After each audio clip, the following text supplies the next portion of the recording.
제가 오늘 강의할 주제는 발달장애 미술 교육이고요. 지금 현장에서 미술 교육이 어떻게 이루어지고 있고, 그들이 그 미술 교육 과정 내에서 어떠한 성취감 또는 어떤 자존감을 형성하는 데 있어서 어떤 부분이 어떤 요소들이 그렇게 작용하고 있는지에 대해서 오늘 좀 자세하게 이야기를 나눠보려고 해요. 여러분들도 아시겠지만 뉴스나 어떤 미디어를 통해서 지금 발달장애 예술인들을 위한 사회적인 지원이 엄청 확장되고 대폭 지원되는 현상이 일고 있거든요. 아실지 모르겠어요. 보시면 여러분들 지금 왼쪽에 우리가 너무 익히 잘 알고 있는 분이 계시죠. 그 작년 같은 경우 이제 그 청와대 영빈관에서 우리 발달장애인들을 위한 전시가 있었던 것도 사실이고, 그 이후에 그 집무실 내 벽에 우리 발달장애 작가들의 그림이 전시되어 있습니다. 이것만 봐도 엄청난 사회적인 변화와 진보라고 생각을 하는데요. 여러분들 놀라지 않으시네요. 저는 처음 이걸 접하고 작업을 했던 저로서는 내 작품이 청와대 집무실에 걸려? 와, 상상도 못했던 일인데 그 작품이 우리 이제 발달장애 작가들 작품으로 이루어졌다는 거에 되게 고무적이구나, 되게 반갑구나, 그리고 야, 이런 일도 생기는구나라는 게 솔직한 심정이었고요. 예, 그래서 그 청와대에서 열렸던 특별전에 7만 2천여 명의 관람객들이 이제 왔다 가고, 그리고 이제 거기서 어떻게 보면 우리 작가들의 작품들이 많이 팔리기도 하면서, 어떻게 보면 이것이 또 새로운 붐을 조성하게 된 배경이 됐습니다. 지금 이제 이 화면은 여러분들 뭐 ESG 경영이라고 많이 들어보셨을 텐데, 여러 기업들이 지금 뭐 앞다투어 나서서 우리 이렇게 발달장애 이제 예술을 지원하고 있는데, 그 중에서 선두에 있는 SK그룹이 있어요. SK그룹 같은 경우는 이제 보시다시피 여러분들 5개 사옥, 그러니까 이제 그 사내에서도 마찬가지지만 5개 광고 사인물을 우리 작가들의 작품을 가지고서 이렇게 미디어 아트 전시를 하고 있습니다. 제주에도 이런 미디어 아트 전시가 이루어지면 너무 좋을 것 같은데, 우리 오늘 함께 하신 분들이 좀 협조해 주시면 가능하지 않을까 싶습니다. 제주시청 전광판에 우리 친구들의 작품들이 전시되고 게시되고 그런 날들이 곧 올 거라고 생각합니다. 네, 그러면 오늘 실은 되게 추워가지고 옷을 많이 입었는데 날씨가 풀린 것 같아요. 지금 들어오시면서 저쪽 그 외벽에 게시되어 있는 아르브리 예술, 우리 장애 예술의 역사에 대해서 보셨는지 모르겠는데, 잠깐 우리가 이제 그러니까 소개 차원에서 아르브리 예술에 대해서 잠깐 말씀을 드리려고 해요.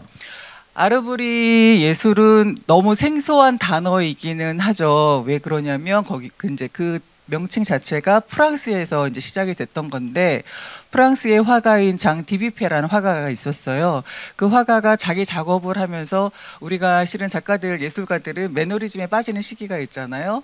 어떻게 내가 작업의 방향성을 가지고 가야 될까? 이러면서 고민을 하던 중에 원시 작가, 우리 이제 아프리카 원주민들의 그림이나 어린아이들의 그림이거나 이렇게 찾아보면서 그들의 공통점이 있는데, 정신병자들의 그림에서도 공통된 요소가 발견되는데, 자기는 애써서 그렇게 창작하고 싶어도 조금 힘든, 어떻게 보면 원시성이 그대로 드러나고, 이거는 제도권에서 교육받지 않은, 아카데믹하지 않은 형태의 정말 그러니까 순수한 창조성이 발현되는 작품들을 보게 되는 거예요. 와, 대단한데? 그러면서 실은 이제 정신병동에 가기도 하고, 정신병동에서 여러 정신 환자들을 만나면서 다 그렇다는 건 아니지만 일정 부분 많은 수의 숫자에서 공통된 특징을 발견을 하게 되고요.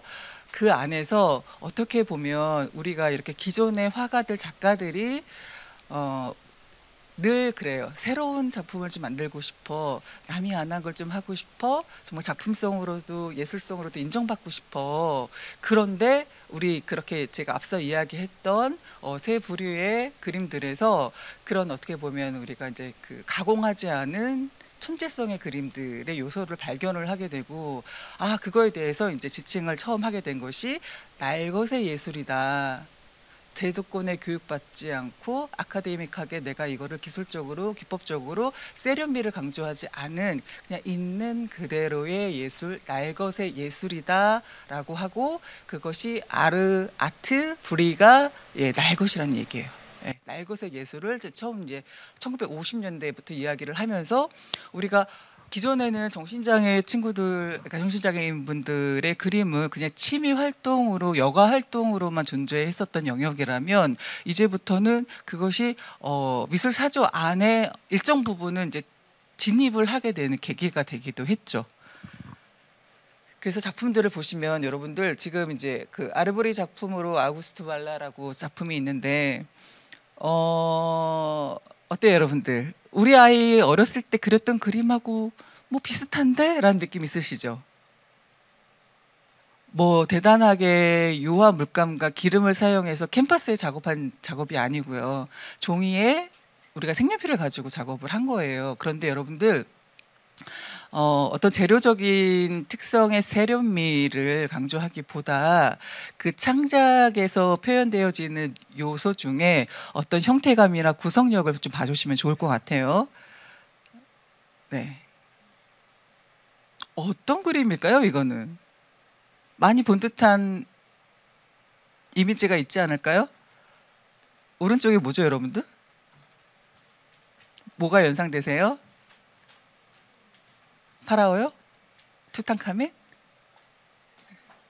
아니면 왼쪽은 좀 알 수 있지 않을까요? 초등 아이를 둔 부모님들은 연필 안 보이세요, 여러분들?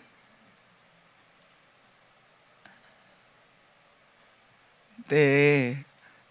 안 보이시나 본데요. 안 보이시나요?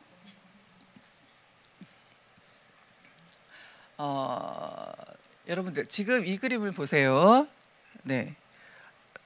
비슷하게 보이시나요? 다르게 보이시나요?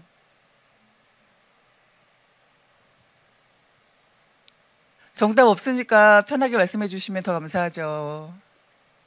비슷하게 보이세요? 다르게 보이세요? 다르게 보여요? 네?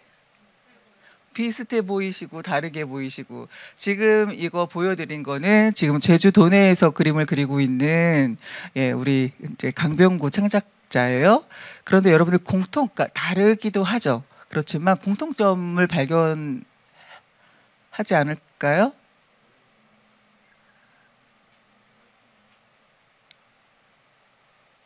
우리 중학교 친구 어때요? 이 그림 보니까 앞선 그림하고 차이점이 있을까요?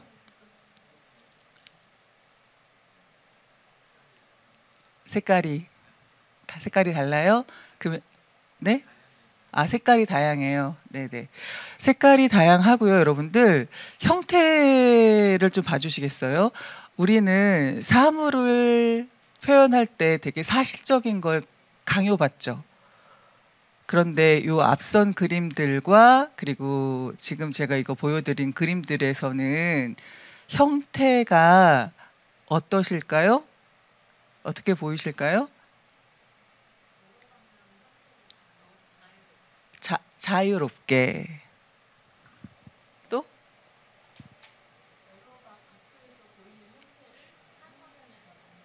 여러 각도에서 보이는 시선을 그냥 하나에 담아내고 있는 것을 우리가 입체파라고 하잖아요. 포비즘이라고도 하고. 그런데 이들은 어때요? 배워서 하는 게 아니라 자동적으로 하죠. 그건 뭐예요? 내가 바라보는 시각이 1차적으로 중요한 거죠. 우리는 어때요? 여러분들도 중고등학교 시기를 지나셨으니까 어때요? 입체적으로 2차원의 종이에 입체적으로 그려야 돼. 우리는 공간 안에 있으니까. 그렇죠? 근데 이들은 어때요? 그렇게 생각하지 하지 않죠. 그러다 보니까 어떻게 보면 더 자유롭긴 해요. 우리 선생님 말씀처럼. 그다음에 이제 그 아르브리 대표 작가이긴 한데 앤드류 리라고 보시면 여러분들 지금 코끼리 형상이 있고요. 또 무슨 형상, 동물 형상들이 있어요. 그리고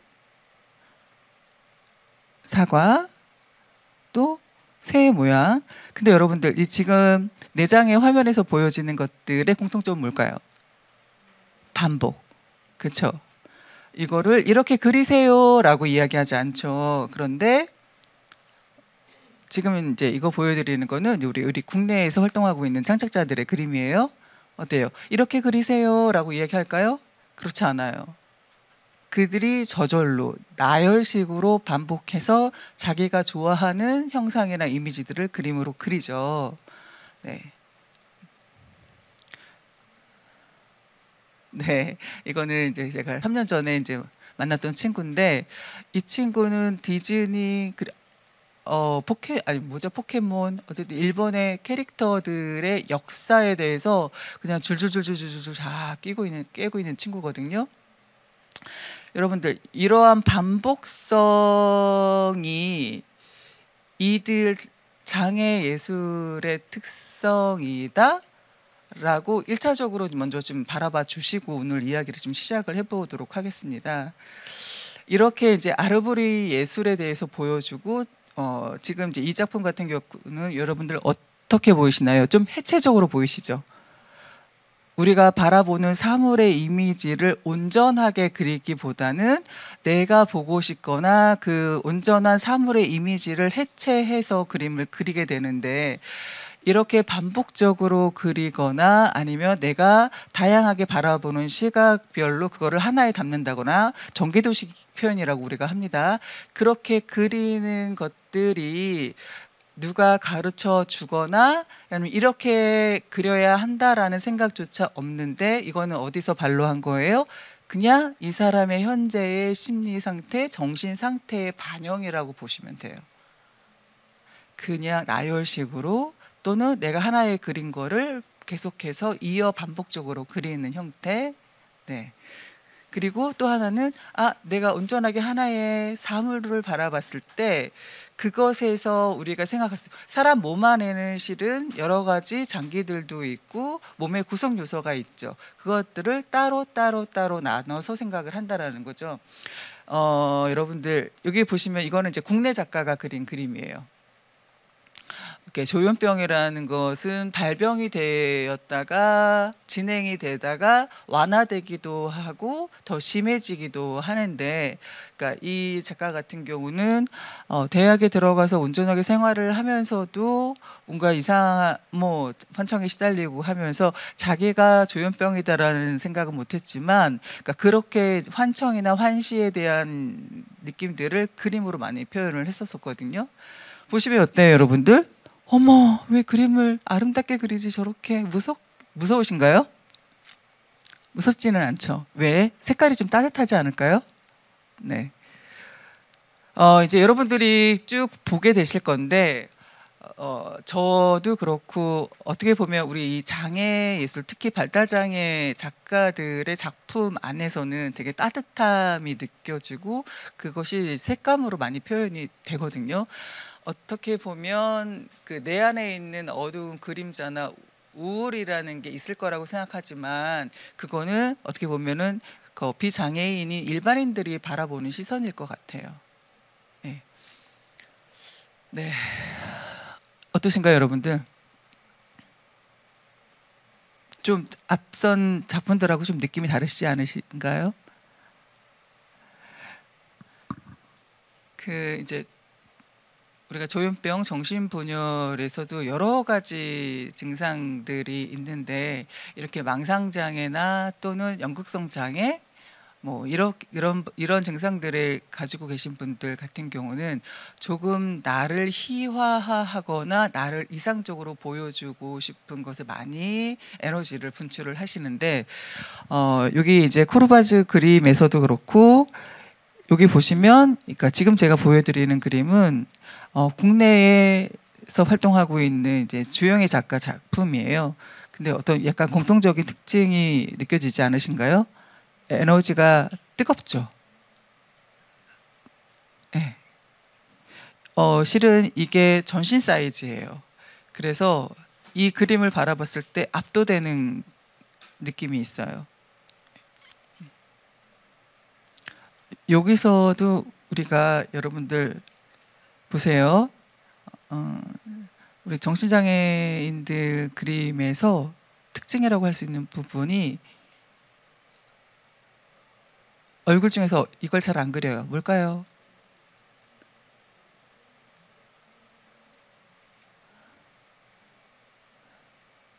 눈동자.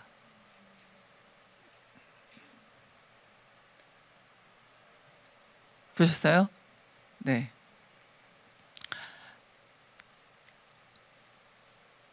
타인 조망이나 외부 세계보다는 나의 무의식의 힘에 휩싸여져 있기에 내가 뭔가를 바라본다라는 표현이 이루어지지 않는 경우가 좀 많아요. 이렇게 일단 아르브리 예술을 좀 보여드렸고요.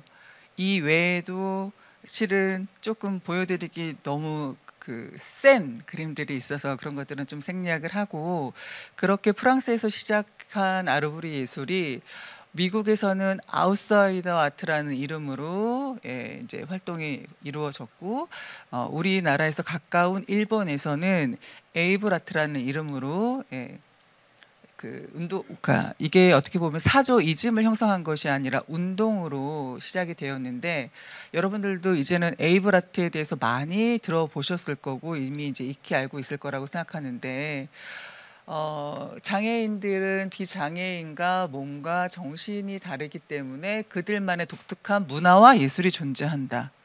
그들만의 독특한 문화와 예술이 존재한다라는 이야기를 제가 썼지만, 뭐 7, 8년, 그러니까 10년, 거의 10년 동안 제가 바라본 친구들의 그림에서는 그냥 인간으로서 갖는 독특한 고유성인 거지 장애인이어서의 독특함은 아니었던 것 같아요. 물론 앞선 이야기처럼 그들에서 공통점이 있는데, 우리 여러분들 요즘에 MBTI에 열광하잖아요. 모든 일반인들도 MBTI 16가지 타입으로 우리가 이제 어떻게 보면 구분짓고 동질성을 갖잖아요. 그러니까 동질성이라기보다는 어떤 하나의 그냥 유형으로 나타날 수 있는 거지, 그것이 고정적인 시선으로 바라볼 필요는 없다라는 이야기고요. 일본의 에이블 아트가 우리나라에서는 지금 여기 보이는 장병용 목사님, 수원에서 에이블 아트 센터를 건립하고 지금까지 꾸준하게 우리 장애 예술을 위해서 헌신하고 계시는 분인데요. 에이블이 예술을 만나 적막한 세상에 빛이 될 수 있다는 가능성을 품고 대한민국에 에이블 아트를 최초로 도입한 분이세요.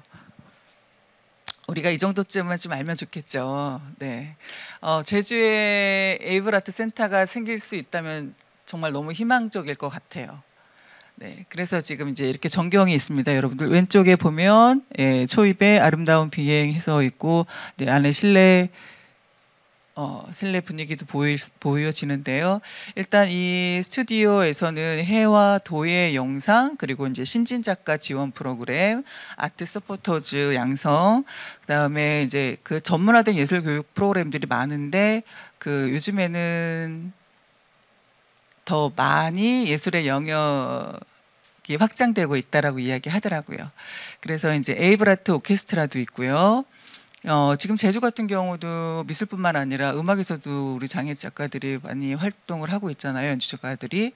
그런데 저는 이제 뒤에 이야기를 하겠지만, 조금 더 제가 미술 활동, 창작 활동에서 느꼈던 바로는, 충분히 우리 이 발달장애 작가 친구들이 조금 더 인지적으로 발전을, 그리고 기능이 좋아지면서 양상이 달라지고 있는데, 그것에 미술이 한몫을 하기도 하지만, 제 개인적인 생각으로는 우리가 이제 연극 활동 있죠.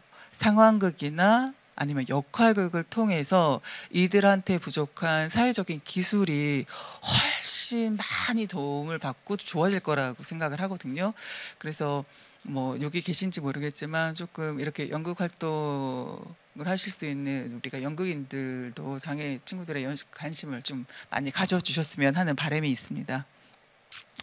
네, 그러면 이제 본격적으로 우리가 발달장애 미술 교육을 어떻게 바라볼 것인가. 여러분들 중고등학교 시절에 미술 교육은 다 받으셨죠? 미술 시간 행복하셨을까요? 네, 행복하셨습니다. 네, 우리가 중고등학교 때 미술 시간이 참 좋았어라고 생각하는 사람들은 대상을 사실적으로 그릴 수 있는 사람이에요. 그리고 내가 바라보는 사물을 똑같이 그리지 못하는 친구들은 어때요? 난 그림 못 그려, 안 그려, 싫어. 그러지 않았을까요? 그쵸? 네. 그런데 제가 만나본 우리 장애 친구들은 그런 생각들을 하지 않아요. 그래서 이제 보시게 되겠지만 그림들을 보면 그냥 절로 웃음이 납니다. 우선은 여러분들 미술은 각 개인이 우리가 이렇게 말을 하잖아요. 말을 통해서 내 생각이나 내 느낌이나 감정을 전달할 수 있어요, 우리는. 그런데 그림이라는 거, 미술이라는 거, 내가 표현한 어떤 시각적인 이미지를 통해서도 우리는 의사를 전달할 수 있고 비언어적으로 소통할 수 있습니다. 생각해 보셨나요? 네. 그래서 우리가 어때요? 지나가다가 어떤 작품을 봤을 때 끌려. 와, 괜히 좋아. 아름답다. 나 저거 갖고 싶어. 기분이 좋아져. 기분이 되게 마음이 편안해져. 뭐 이런 거 있었잖아요. 왜 그럴까요? 그 그림이 비언어적으로 나한테 뭔가 전달을 하는 거죠. 이렇게 미술은 인간 활동으로서 삶의 질을 향상시킬 수 있는 요인을 갖고 있고, 인간이면 누구나 어때요? 창조적인 활동의 하나인 미술 활동을 할 수 있는 거죠. 붓을 들고 연필을 들고 그림을 그려서만이 미술 활동은 아니고요, 여러분들. 우리 각자는 어때요? 나를 그대로 정체시켜 있기보다는 늘 새롭게 변화시키고 나를 디자인하려고 끊임없이 노력하죠. 이것 또한 창작 활동, 창조 활동이라고 저는 생각을 하거든요. 그렇죠? 그래서 장애, 비장애를 떠나서 모든 인간은 어때요? 창조적인 활동, 그중에 뭐 미술 활동을 할 수 있다라는 전제에서 시작을 했으면 좋겠습니다. 그렇다면 발달장애 미술 교육은 우리가 어떤 형태로든 그래도 인정할 건 인정해야 돼. 인지적인 능력에 제한이 되어 있죠. 그렇게 인지적인 능력에 제한이 되어 있다 보니 우리가 알고 있는 초등 저학년 또는 미취학 아동 수준의 그림들을 많이 그리는 게 사실이에요, 여러분들. 우리가 이렇게 신체 발달을 하죠. 그리고 여러분들이 인간의 발달사에 대해서 관심을 가져보셨을지 모르겠는데, 인간은 누구나 정상 발달이라고 하는 국면들을 지나오셨고, 그래서 어때요? 우리가 응애 깐난아기에서 태어나서 신체 발달을 통해서 지금의 성인의 모습으로 살고 계시는 것처럼 어때요? 지능도 발달을 하는데, 우리가 만나는 친구들은 어때요? 지능 발달이 어느 단계에서 멈춰 있거나 지체되거나 지연되고 있다라는 거죠.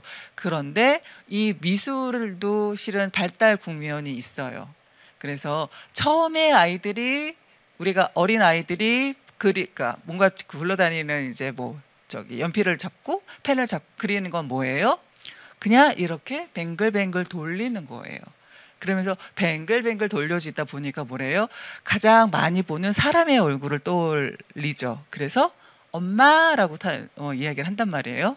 그렇게 우리가 두족화라는 표현이 있어요, 여러분들. 사람 얼굴이 있고 팔다리만 있는 것이 두족화예요. 그게 3, 4세에서 시작을 한다면 우리가 자주 현장에서 만나고 있는 발달장애인들은 어느 정도 시기에 미술 발달 단계를 보이나요? 6, 7세.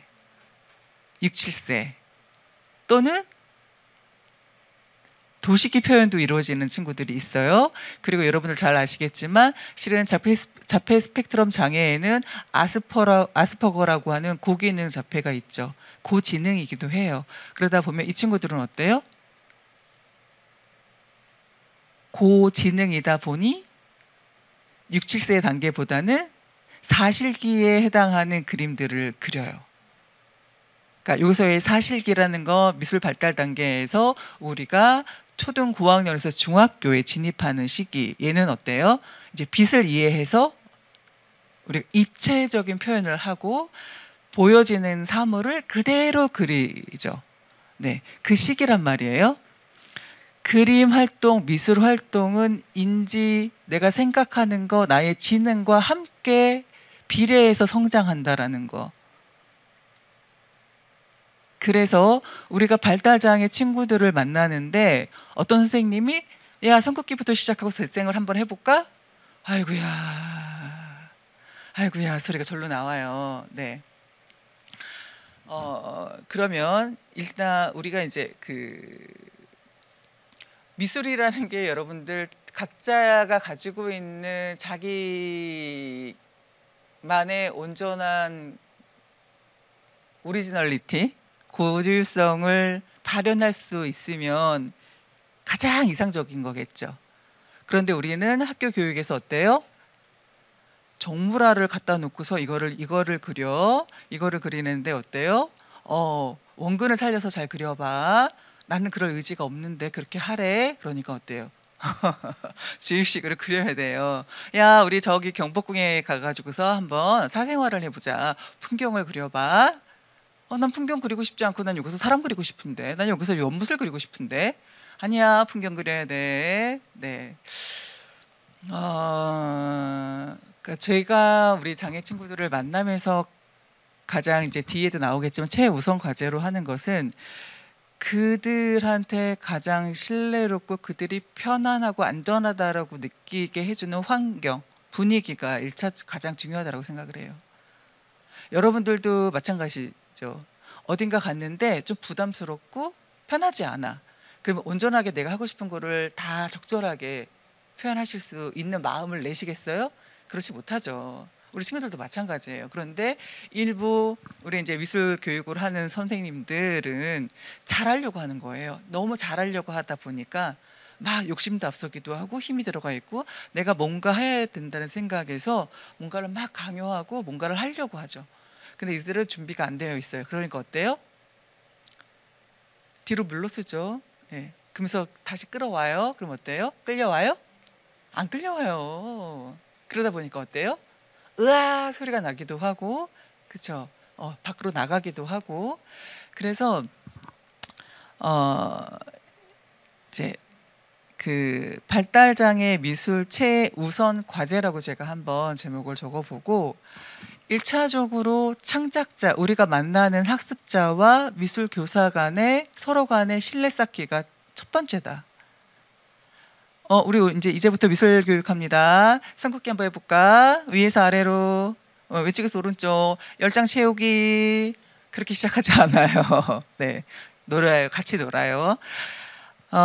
여러분들 이 라포 형성이 우리가 실은 모든 인간 발달에서도 애착이 안정되게 형성이 되며 이후에 어때요? 한 개인으로 세상에 나와서 살아갈 수 있는 힘이 생기는 것처럼 발달장애 미술에서도 미술 교사와 또는 아트 멘토와 더불어서 그 어떤 신뢰감이 쌓이면 이후에 우리가 이제 그렇게 얘기를 해요. 그들의 세계에 초대를 받아야 돼요.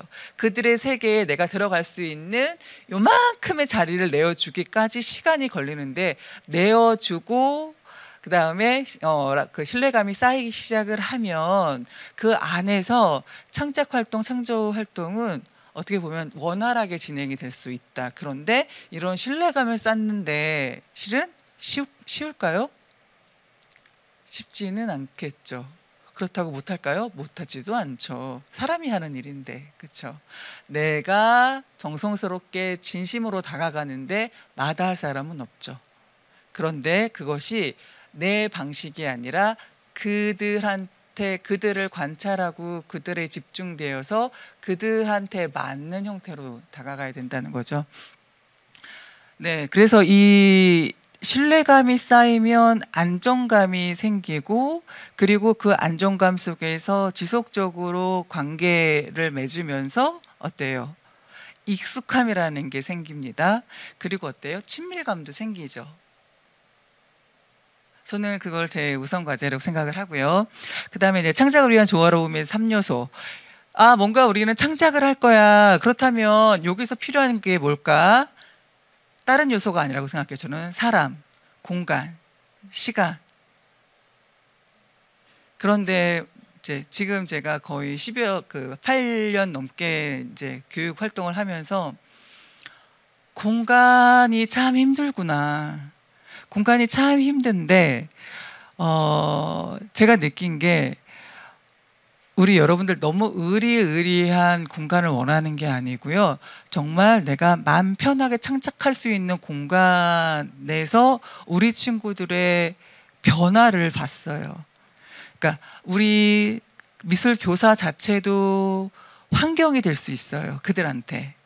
그런데 내가 그냥 가르치는 교사의 입장으로 있는 것이 아니라 내가 하나의 환경으로 모델링이 돼서 그들한테 창작 활동은 이렇게 하는 거야 라고 보여줄 수 있을 때, 보여줄 때, 샘플링이 되어졌을 때 어떻게 보면 그들이 변화하는 속도가 빨라진다는 점이에요.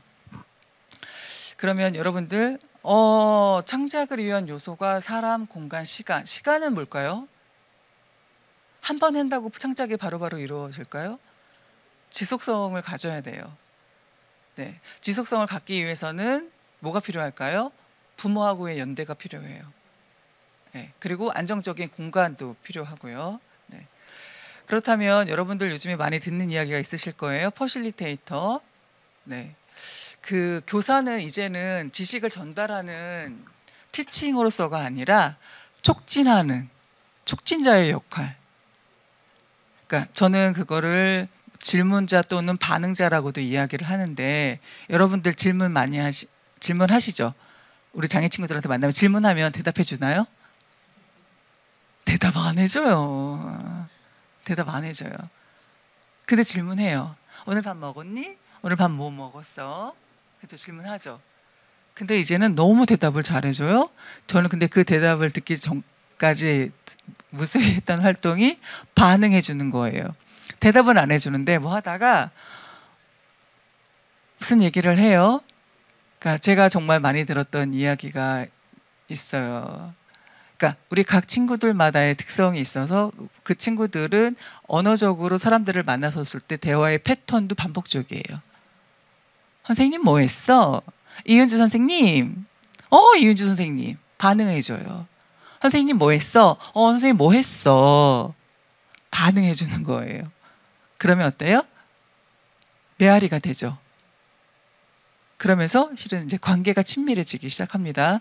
그렇게 제가 최우선으로 뒀던 건 그들과 내가 어떤 형태로든 관계가 형성이 돼야지 창작도 이루어지고 어떻게 보면 미술 교육도 이루어진다라고 생각을 했고요. 또 하나는 실은 여러분들 우리 발달장애 아동들, 특히 아동 같은 경우는 어때? 몸의 긴장도가 높죠. 몸의 긴장도가 높다라는 건 뭘 이야기하는 걸까요? 심리적으로도 편하지 않다, 긴장되어 있다라는 이야기인 거잖아요. 몸의 긴장도를 풀고 몸의 긴장이 풀리면 마음의 긴장도 풀리게 될 거예요. 몸이 긴장된 상태에서 정말 그만의 우리 친구들만의 작업이 나올 수 있을까요? 어렵겠죠. 네. 그래서 창조적인 놀이라는 표현을 좀 써봤는데요. 창조적인 놀이. 여러분들 창조적인 놀이가 매뉴얼화 되어 있을까요?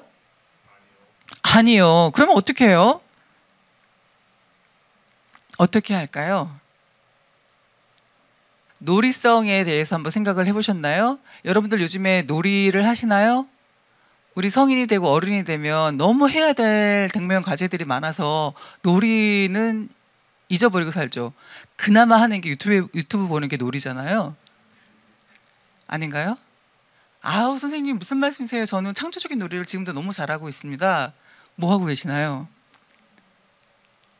가르치는 사람이 또는 아트 멘토가 창조적인 놀이를 할 수 없는 사람이라면 어때요? 어떨까요? 네? 이야기를 해주세요 여러분들. 이렇게 일방적으로 강의만 들으면 재미없잖아요. 소통하기 어려울 것 같아요.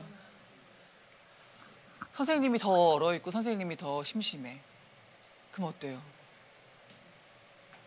아이들 어때요? 그럼 딴짓해요? 그냥 혼자 그냥 선생님 관심 없어요. 그런데 여러분들 우리 이제 민경 선생님이 얘기해 주셨지만 어떤 즉흥적인 상황에서 내가 예상치 못한 상황에서 유연성을 발휘할 수 있는 우리가 뭐 그것이 임기응변이 될 수도 있겠지만 임기응변은 그 상황을 어떻게 보면 이렇게 모면하는 대처하는 건데 우리는 대처하거나 모면할 일은 아닌 거잖아요. 함께 즐겨야 되는데 내가 예상치 못한 상황에서 어때요? 이때 필요한 것이 용기와 유머예요. 위트가 있으면 예를 들면 막 수업을 하고 있는데 한 친구가 26살 청년이 수업을 하고 있는데 갑자기 선생님 똥꼬 있어요? 만약에 제가 맞아요. 저 아직 결혼 안 했잖아요. 만약에 제가 너무 20대 선생님이었으면 너무나 당황스럽겠죠. 근데 천연덕스럽게 선생님 똥꼬 있지? 그랬더니 너무 좋은 거야. 아 똥꼬 있구나. 그래서 그림 그려요. 네. 그러니까 여러분들 나는 얼마나 유머 감각이 있고 그 위트에 그 상황에 유연할 수 있을까를 한번 고민해 보시면 좋을 것 같아요. 제가 이렇게 막 나오면 안 되는 거죠. 네. 아니 왜냐면 우리가 너무 멀리 있으면 여러분들이 그러니까 좀 이렇게 불편하신 것보다는 그냥 나는 그냥 수업을 듣는 것보다 근데 우리 실은 같이 이야기하면 좋을 것 같아요. 이렇게 아침에 나오셔가지고 이렇게 강의를 듣는 거는 그만큼 관심도 있고 애정이 있고 열의가 있고 그리고 또 목표하시는 바가 있을 거란 생각이 들거든요. 그러면 같이 많이 이야기를 나누면 좋을 것 같거든요. 그래서 일단 그렇게 창조적인 놀이가 가능하면 그 놀이가 실은 작품이 돼요. 여러분들 저는 우리 장애 친구들한테서 느껴지는 건 뭐냐면 그들의 순수한 에너지가 화폭에 담기는 거예요. 그들이 정말 사실적인 완벽한 대생력으로 형태를 잡아서 아주 세련된 컬러로 덧입혀진 작품이 아니라 정말 천진난만하게 자연스럽게 그들이 풀어내고 싶은 이미지를 온전하게 그 에너지를 담겼을 때 그냥 그것이 어때요? 바라보는 감상자들한테 전달이 될 것이다. 그것이 우리 발달장애 예술인들이 어떻게 보면 지향해야 될 바가 아닐까? 지금 기존의 화단에서 화가들이 그리는 그림의 수준처럼 그렇게 그려야 되는 거야? 아니에요. 아니에요. 그리고 실은 이렇게 주목받는 이유는 뭐예요? 우리는 그거에 너무 이제는 식상해졌어. 야, 이해도 못할 컨템포러리. 물론 여러분들 현대 미술이 지금까지 온 거인 다 이유가 있고 또 정당성도 있어요. 그런데 이제는 반대급부적으로 그래 끝까지 치달았어. 컨셉추얼 우리가 개념 미술이라고 하는 거거든요. 너무 2차적인 사고인 추상적인 사고의 끝판왕까지 갔어. 그러니까 어때요? 반대급부로 우리는 원초적인 힘으로 가고 싶은 거예요. 인간의 정신성을 너무 강조했어요. 그래서 여러분들 이유한 씨 그림 아시나요? 이유한 씨 작품 내지는 뭐 우리 현대미술 작가들 중에 누가 있을까요? 아니면은 야요이 작품 보셨어요? 뭐 이렇게 그려놓고서 정품 땡땡땡 찍어놨는데 뭐 엄청나게 비싸고 엄청나게 유명해. 아이씨 나도 하겠다. 정신성. 이 작가가 여기에서 구현하고 싶은 그쵸? 작품성. 컨셉이 뭐야? 이것이 중요한데 그러다 보니까 어때요? 우리는 막 그 작품을 보면서 생각해야 돼. 저게 뭘까 생각해야 돼요. 근데 우리 친구들 그림은 어때요? 그냥 즉각적으로 반응이 와요.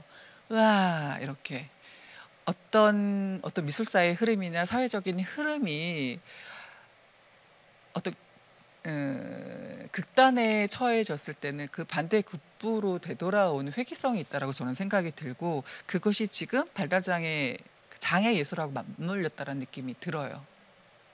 우리가 누구나 인간이면 가지고 있는 원초적인 거, 본질적인 거, 너무나 가감이 된 거 말고 우리는 막 더 새롭게, 더 멋지게, 더 아름답게, 더 세련되게, 그리고 먼저 뭔가 더 철학적이게, 뭔가 더 현학적이게, 그래야지만 멋진 것 같아, 인정받는 것 같아. 너무 힘들죠. 그런데 어때요? 그랬는데 딱 발달장애 작품을 봤더니 뭐야, 이거는 애들이 그리는 거잖아. 뭐 작품이래? 작품이지. 네, 그래서 뒤로 가겠습니다. 그래서 네, 이제 보시면 여러분들 지금 이제 이 장면은 어떤 장면일까요? 이 왼쪽에 이렇게 비비고 있는 친구가 있고 팔짱을 끼고 웃고 있는 친구가 있는데, 여기 이제 오른쪽에 있는 분은 이제 멘토 선생님이에요. 어떤 장면일까요?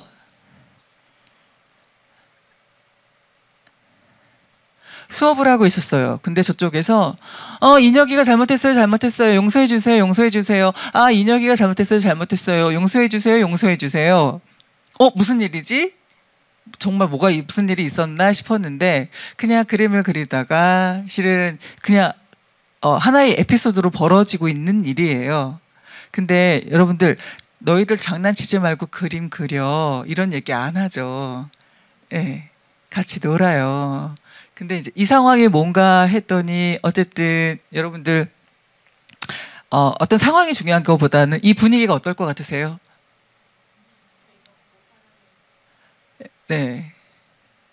그냥 이렇게 장난치고 여기서 어떻게 보면 분위기가 이들로 인해서 편안해지고 즐거워지고 가벼워지고 하는 거예요. 그러면은 다른 친구들도 그 분위기에 동화되겠죠.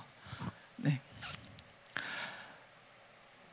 이제 그림을 이제 그리고 있는 모습들, 그리고 이제 앞서서 보여줬던 우리 이제 그 김진수 창작자 같은 경우, 오른쪽에 보세요, 여러분들. 그냥 이어폰을 끼고 자기가 듣고 싶은 음악을 듣고 있습니다. 예. 너 수업 중에는 음악 듣지 마, 이어폰 빼, 이런 이야기 할까요? 그렇지 않아요. 예. 그런데 하나 여러분들 좀 안타까운 게 있죠. 그림을 어떻게 그리고 있을까요?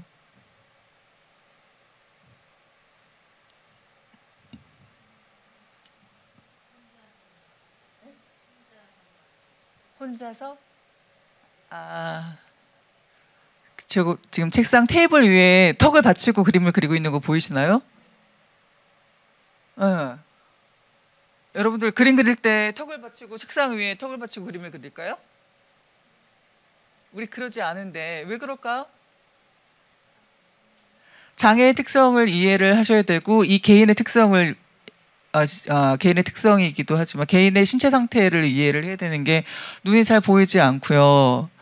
네, 다운 증후군 친구들 같은 경우 멀리 있으면 잘 안 보이고, 가깝게 시야를 두고 이게 초점이 맞춰져요. 조금 사이가 멀다 보니까. 그러니까 조금 더 가까이 가야 내가 원하는 형태가 명확하게 들어오는 거죠. 그런데 우리는 이제 그거에 대한 이해가 없을 때는 이어폰을 빼자, 그림 그릴 때는 똑바로 해야지 라는 이야기를 반복적으로 할 수 있겠죠. 근데 이제 여러분들 보시면 저희 같은 경우는 그냥 앉아서만 그림을 그리지는 않아요. 벽이어도 좋고 바닥이어도 좋고, 창작자가 편안한 상태, 그리고 뭔가를 표현하기 적합한 상태를 만들어 주려고 노력을 합니다. 이제 보시면 우리 이제 이 창작자 같은 경우는 아이클레이로 만드는 거를 너무 좋아해요. 그래서 한 달, 두 달 쭉 아이클레이만 만들어요. 그러면 우리 가르치는 사람은 어때요? 다른 것도 해보자. 막 불안해지기 시작하죠. 와, 뭔가 나는 해야 되는데 계속 아이클레이로 만들기만 하네. 그럼 어때요, 여러분들? 이제 그만 만들고 우리 딴 거 해볼까? 하죠. 그러면 네, 그럴까요? 안 그래요. 이 창작자가 자기도 모르는 자기의 욕구가 있는데 그것이 채워질 때까지는 고집해요. 근데 그 욕구가 채워지면 그 다음 단계나 다른 걸로 전환이 되죠. 근데 우리 그때까지 기다려주기가 힘들죠. 왜? 나는 선생님이잖아. 어떻게 좀 해야 되잖아요. 기다려주셔야 돼요. 저는 그렇지는 않은데 그런 경우도 있다고 하더라고요. 야, 이게 아이클레이가 얼마나 비싼데. 아주 현실적이죠. 그만하자. 아껴 쓰자. 어때요? 여러분들 어떻게 생각하십니까?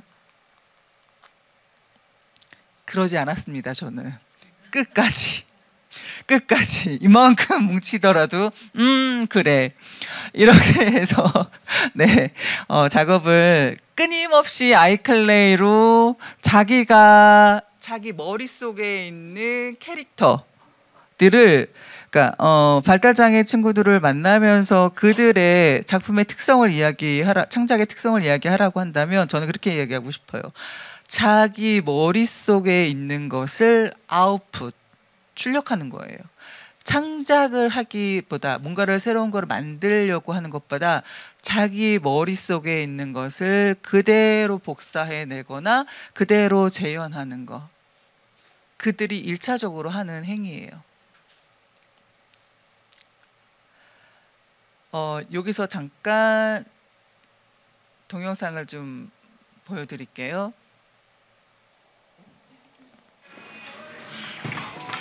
이거 더 그림 있잖아.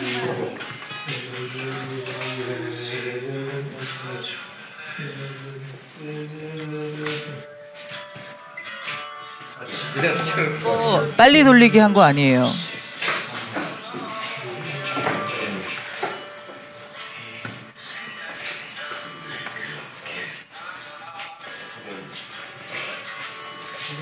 선녀와 나무꾼이 어디서 만나더라? 하늘나라에서요. 하늘 아래서? 하늘나라에서? 야, 연못가에서 산속에서 만나는 거 아니? 연못가에서 만나는데요. 선녀가 목욕하고 있느냐고 옷을. 뭐 아무거 없는데? 멋있는 데가 보이는데. 그랬더니 옆에 있는 다른 선녀들을 그리는 거예요.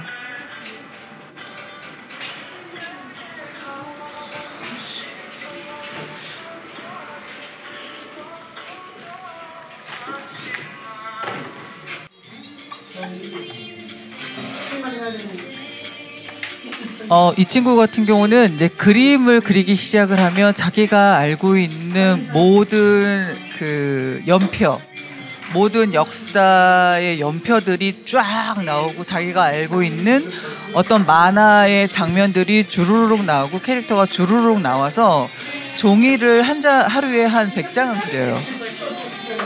100장을 그리는 친구여서 우리가 그 다음 대안으로 생각한 게 칠판이었어요. 그리고 지우고 그리고. 근데 이거 너무 재밌어 하는 거예요.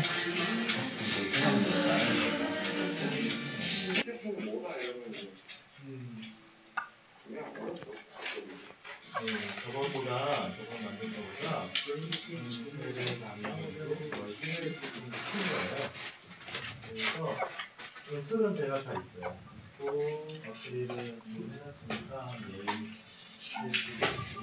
좋아하는 얼굴 보이시죠?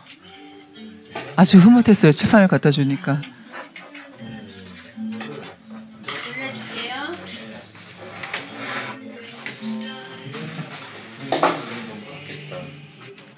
네.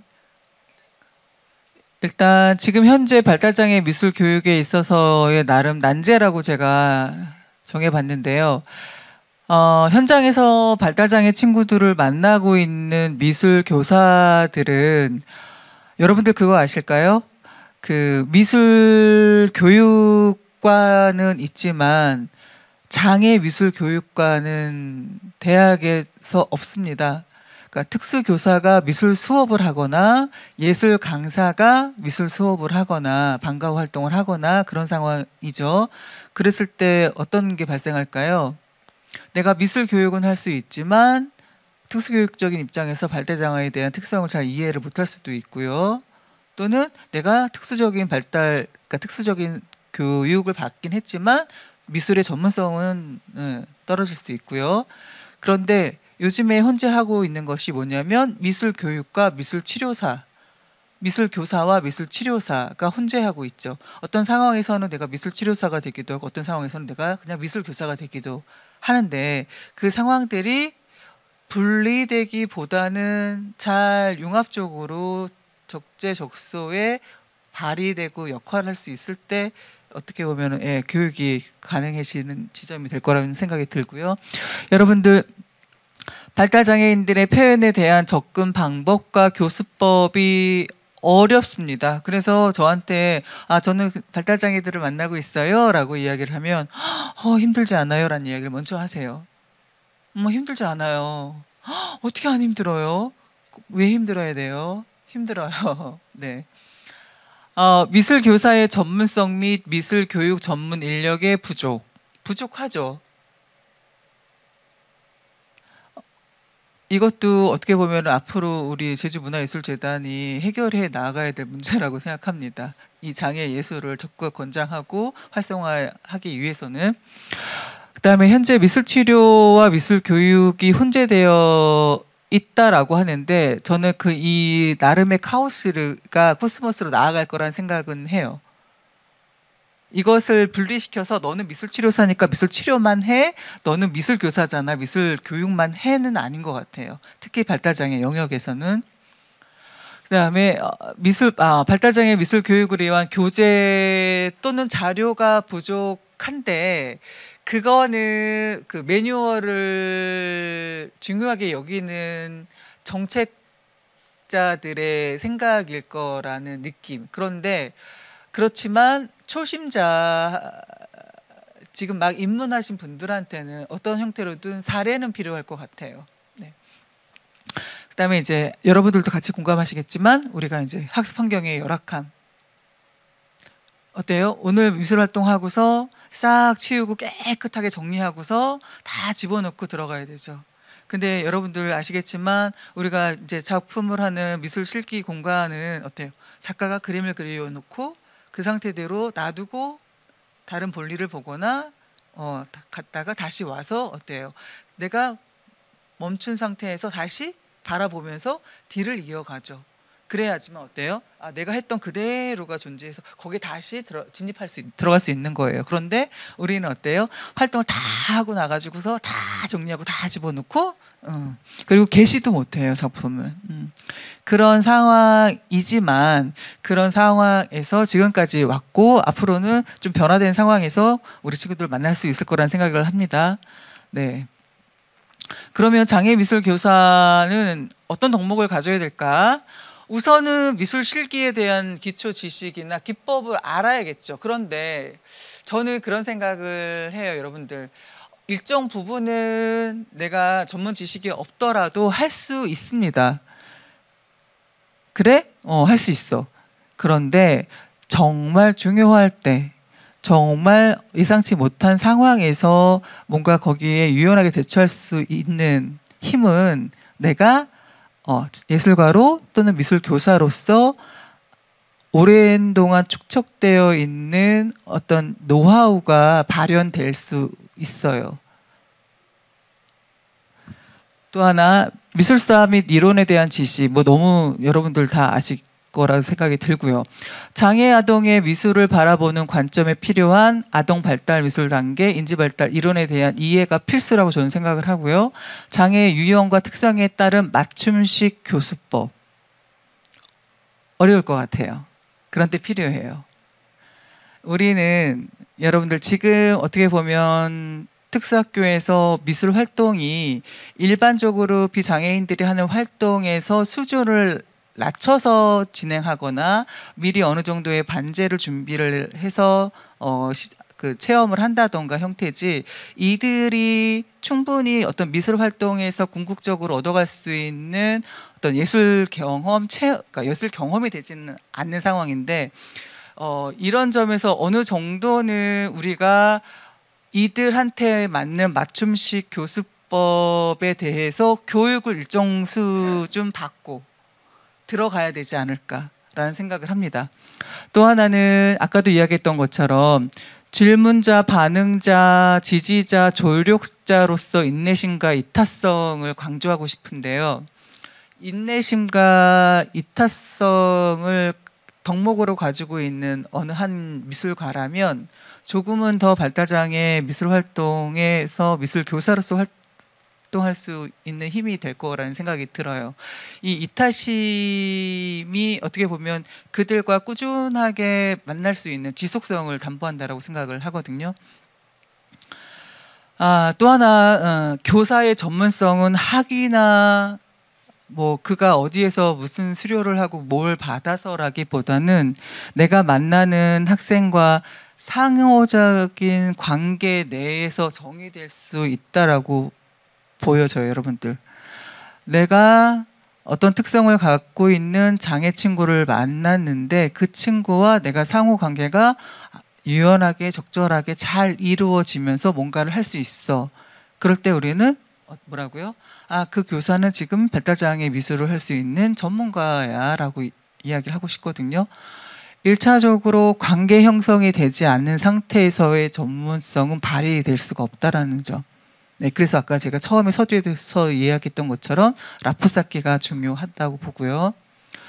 그렇다면 어떻게 출발을 할까? 기법이나 기능 위주라기보다는 학습 전달의 역할이 아니고 인간의 긍정적인 성장을 믿는 소신과 인간주의적인 접근이 필요하다 해서 여러분들 제가 강조하고 싶은 거는 거울 되어주기, 따라가주기, 머물러주기예요.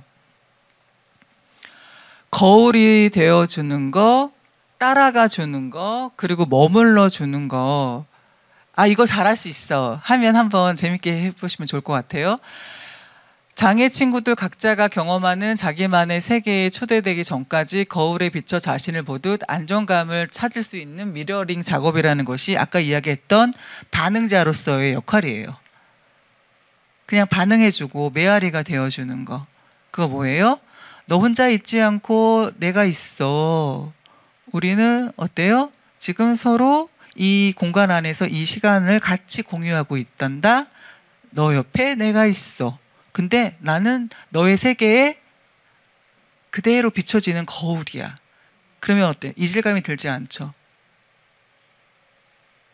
다른 걸 강요하지 않죠? 다른 걸 제시하지 않죠?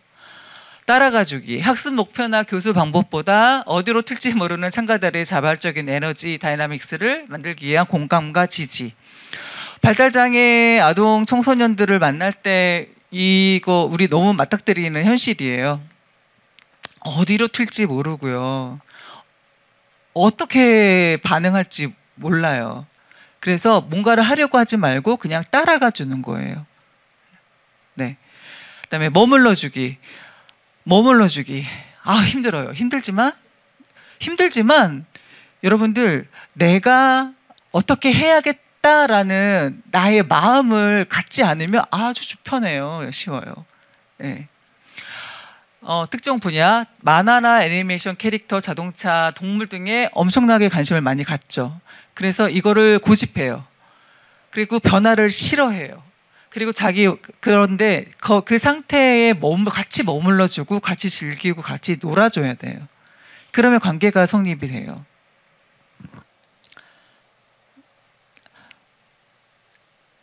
잘 놉니다, 우리는. 예, 그냥 뭐 잘 놀아요. 뭐 그냥 그림만 그리는 게 아니라 같이 막 놀아요. 예. 뭐 이제 한 친구가 피아노 건반을 그려요. 그럼 거기서 연주도 같이 하죠. 예. 그냥 벽에 붙여놓고 하나하나에 세밀하게 뭔가를 작업을 하고 싶어 옆에서 그냥 바라봐 주는 거죠. 같이 있어주기. 그것만으로도 창작에 힘이 됩니다. 발달장애인 미술의 대표적인 특징은 저의 경험으로 이야기를 해보자면 반복성, 자발성, 단순성, 그리고 참 성실해요. 집중력 아주 좋아요. 반복적이고 자발적이고 단순하고 성실하고 여러분들 뭔가 될 것 같지 않을까요? 뭔가 될 것 같죠. 네. 발달장애인 미술활동, 장애의 특성상 표현의 주체가 되는데 어려움이 있다. 그래서 우리가 옆에서 코치를 많이 하고 있는 듯 보여요. 그런데 고집을 부리죠. 그래서 우리가 옆에서 멘토링을 한다라고 보고 코칭을 하는 것처럼 보이지만 결국은 창작자들의 뜻대로 진행이 돼요. 네. 그리고 또한 중요한 건 뭐냐면 그렇게 이야기할 수 있을 것 같아요. 작가라면 내가 작품을 시작을 해서 완성되기까지 자기만의 생각을 가지고 심미관을 가지고 완성도를 높여서 작품을 만들어내는 게 작가지라고 하는 것이 기존의 생각 고정관념이에요. 그런 점에서 우리 친구들이 그렇게 하고 있나요? 못하죠. 못할까요? 아까 못하기만 할까요? 안 될까요? 안 될 거라고 생각하시는 분들도 많아요. 왜? 진행이 안 되잖아 라고 이야기를 해요. 야, 말도 제대로 못하잖아 라고 얘기를 해요. 그런데 지금 못하는 거지 안 되는 거 아니에요, 여러분들. 저는 그거에 대해서는 확신할 수 있을 것 같아요. 이제 그러나 지속적인 창작 활동을 통한 정서적인 안정에 힘입어 인지 기능이 향상되면서 창작의 주체자로 그러니까 성장하는 것을 지금 보아오고 있어서 여러분들 비단 그것이 미술 활동만이다라고 이야기하지 않아요. 아까도 이야기했지만 연극 활동, 음악 활동, 무용 활동, 어떤 예술적인 활동, 뭔가 자기 자신을 표현할 수 있는 활동을 지속적으로 할 때 어때요? 인간은 뭔가 자기 내면에 내 안에 있는 욕구가 밖으로 표출되면 좀 가벼워지고 어때요? 시원해지죠. 그리고 다른 거를 채워낼 수 있는 힘이 생기기도 하고 여유가 공간이 생기죠.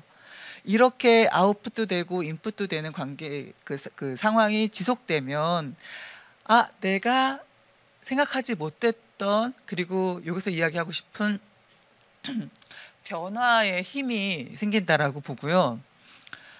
그 장애인들의 보편적인 특성은 반복에 집중하는 것인데 이 반복이 일반인들한테는 좀 어려운 건데 장애 친구들한테 더 쉬운 거 이점이 될 수 있습니다, 여러분들.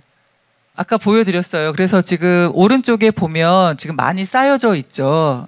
하루에 100장 이상은 그리고 가는 우리 이제 수용 씨 작품들인데 이거를 못하게 한다라는 거 생각도 못했지만 한 2년 정도 만났을 때는 그래도 물감을 한번 해보면 어떨까라고 했더니 어떻게 하는지 아세요? 이제는 그래도 신뢰감이 있으니까 해줘요. 해주는데 어떻게 해주는지 아세요? 그냥 검정색으로 다 칠해버리는 거예요. 네, 그래서 알았죠. 강요하지 말자, 욕심내지 말자. 더. 네. 평균 그림을 그리는데 거의 뭐 한 1분도 채 안 걸린다는 거예요. 그래서 여러분들 여기 보면 지금 뭐 그려요? 그래도 물감을 썼어요. 마징가제트. 물감을 써줬어요. 한 2년째 만났을 때. 마징가제트에 대해서 조금 얘기해 주세요. 네. 마징가제트의 특징이 뭐예요? 무슨 파워가 세요? 무슨 파워가요? 예. 로켓 펀치도 있고 브레스트 파이어도 있고 루스트 허리케인도 있고 마징 파워도 있나 봐. 나 몰랐네. 뭐 발차기만 그러는 거 아니었어요? 발차기까지 추가요? 그렇군요. 고맙습니다. 강력하죠, 여러분들. 여러분들 안에도 이런 힘이 있습니다. 네. 반복성을 좀 보자고요. 내가 알고 있는 거를 지속적으로 계속 반복해서 표현해내는 거는 똑같은 거를 그리는 지루함이 아니라 그 안에서 안정감을 찾는 거예요. 내가 익히 알고 있는 것을 표현해냄으로써 심리적인 안정감을 유도해 가는 거죠. 그래서 이제 그 우리 사례를 하나 보려고 하는데요. 이제 아까도 많이 봤던 친구인데 이제 김진수 창작자예요. 음악을 엄청 좋아하고요. 여러분들 요 지금 오른쪽 하단에 보이는 인물들 아까 제가 잠깐 그 두족화 표현 얘기도 했었고 이 친구는 다운 증후군이긴 하고 어느 정도의 경계성급 이상의 지능을 가지고 있고 사회적인 기술도 있지만 약간 언어적인 문제가 있기는 하지만 여러분 이 그림에서 표현되어지는 거를 봤을 때 우리 그냥 일반적인 미술 발달 단계에서 어느 정도의 나이대라고 보이실까요?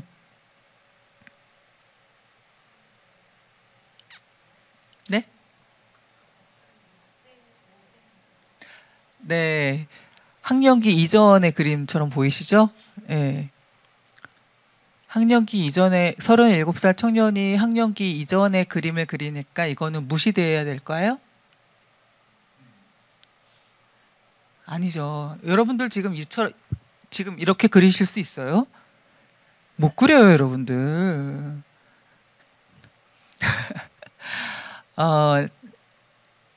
제가 이제 우리는 매 수업을 끝내고 아트 멘토링 보고서를 작성을 하는데 이제 그 멘토를 해주셨던 분의 글을 좀 제가 가지고 왔어요. 근데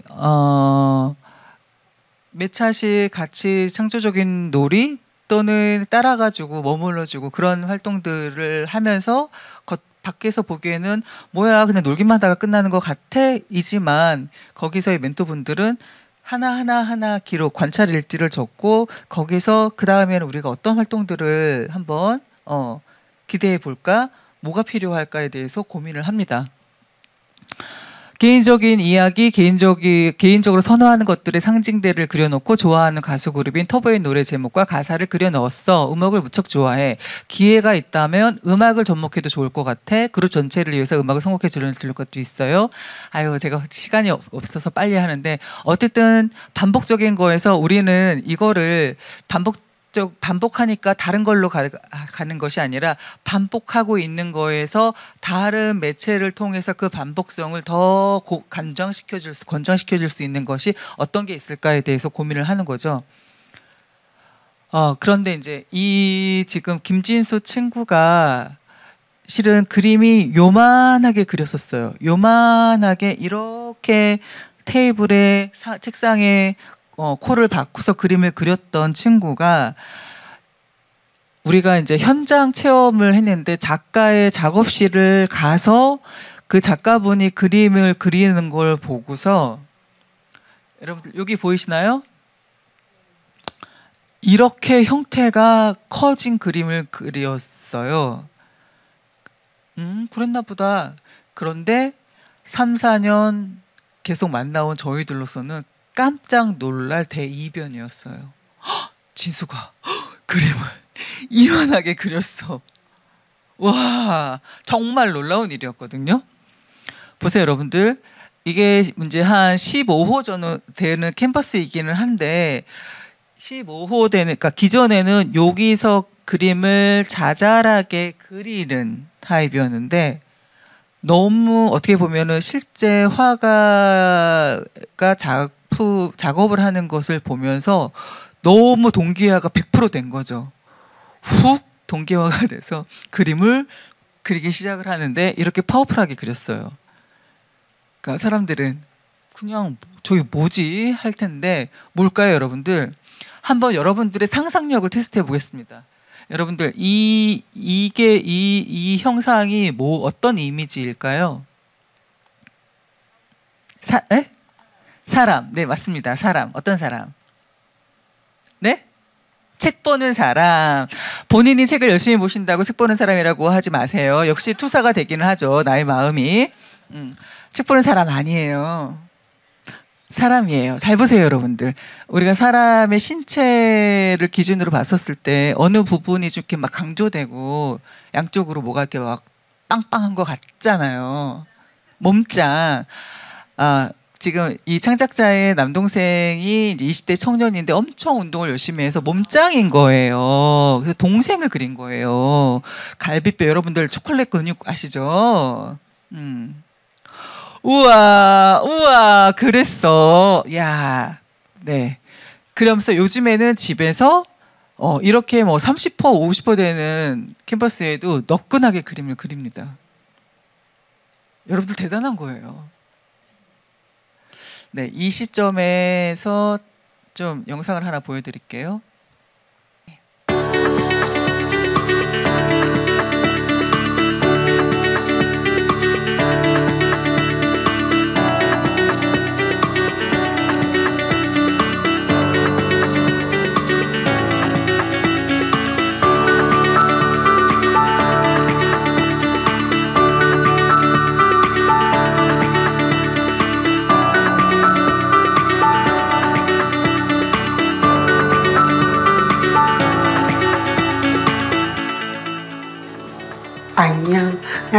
안녕하세요.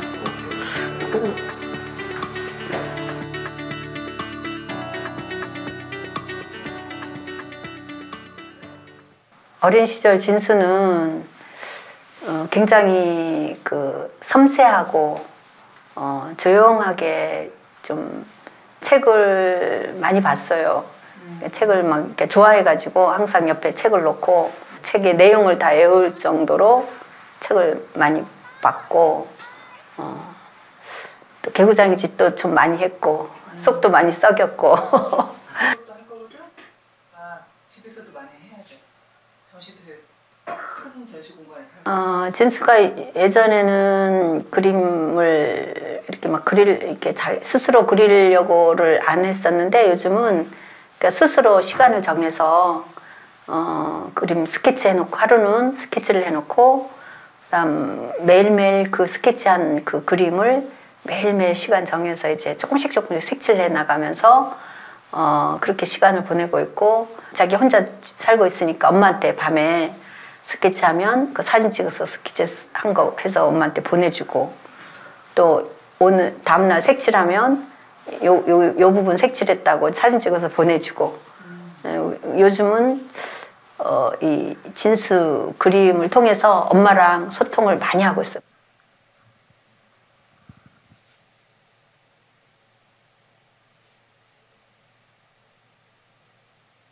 보통은 자기가 경험했던 거 그냥 주말에 뭐 어디 야외에 놀러 가면 거기에서 뭐 조형물 같은 거 찍어서 그래서 그리는 것도 있고 기억들을 끄집어내면서 잠수함을 그리기도 하고 인터넷에서 보고 그렸더라고요. 보고 그리기. 예. 그것도 저는 이제 그게 너무 보고 그릴 수 있다는 자체가 자기는 네모를 그리고 싶은데 얘네들은 네모가 잘 안 되거든요. 네모를 그리고 싶은데 세모가 나오는데 거의 비슷하게 그렸다는 것도 저는 하나의 그 발전이고 변화라고 보거든요.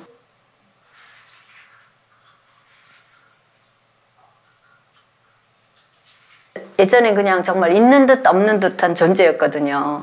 어디 뭐 가족 간에도 그렇고 그냥 있는 듯 없는 듯한 존재였는데 진수가 굉장히 주목을 받고 가족들한테도 특히 동생한테 주목을 받고 관심 갖고 막 이렇게 요즘은 어떻게 그림 그리냐고 동생도 이제 관심 갖고 그림을 소재로 서로 대화를 많이 한다는 거 소통하는 시간 아들한테 집중해주는 시간 또 가능성을 바라봐주는 시간 그러니까 막 이제 기대가 돼요 진수한테 이렇게 매일매일 이제는 자기가 매일매일 하니까 그림을 자기가 알아서 즐기면서 매일매일 그리니까 얘가 어디까지 얘가 성장할 건가 기대하는 거 그 세 가지 예, 좋은 것 같아요. 예.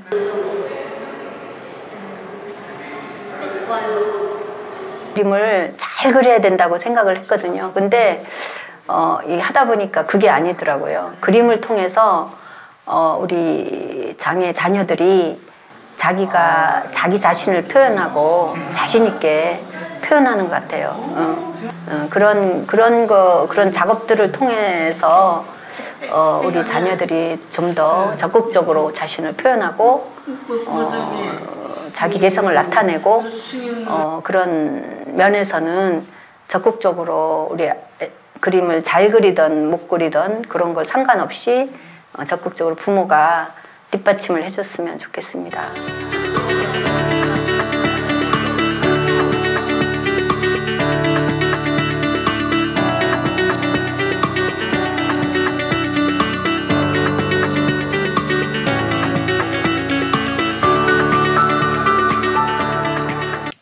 네, 잘 보셨어요? 제가 말하는 것보다 훨씬 더 빨리 그렇구나. 감동이 오시죠? 어머님 말씀이 저희가 사전에 준비된 게 하나도 없었는데 정말 어떻게 100% 이렇게 정답만 말씀하시지? 라는 생각을 하면서 인터뷰를 했던 건데 하나 영상만 더 보겠습니다.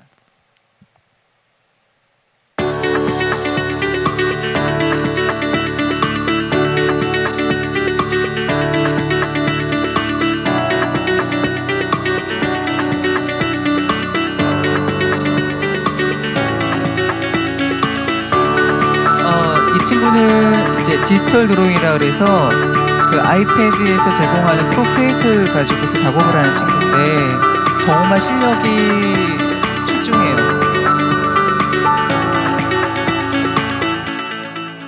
저는 유리 아린으로 활동하고 있는 강예림 작가입니다.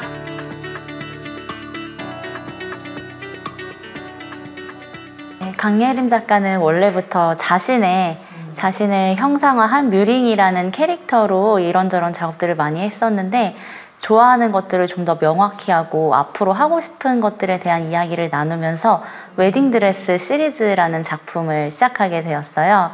그래서 이제 어떤 한 장소에서 영감을 받아서 이거를 웨딩드레스나 그 여성에게 대입을 시켜서 이제 여러 가지 스토리를 만들면서 시리즈 작업을 해주고 있고요. 시리즈 작업을 하다가 나중에는 자신이 직접 창작해서 디자인도 해보고 싶다면서 이제 조금 더 넓은 부분으로 확장되어 가는 그런 모습을 보여주고 있습니다.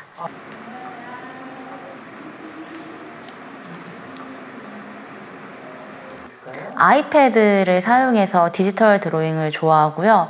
이제 손그림보다는 아무래도 디지털의 그런 깔끔하고 완성도 높은 표현력을 좋아하기도 하고 굉장히 능숙하게 잘 사용을 해서 그 재료를 주로 사용하고 있습니다.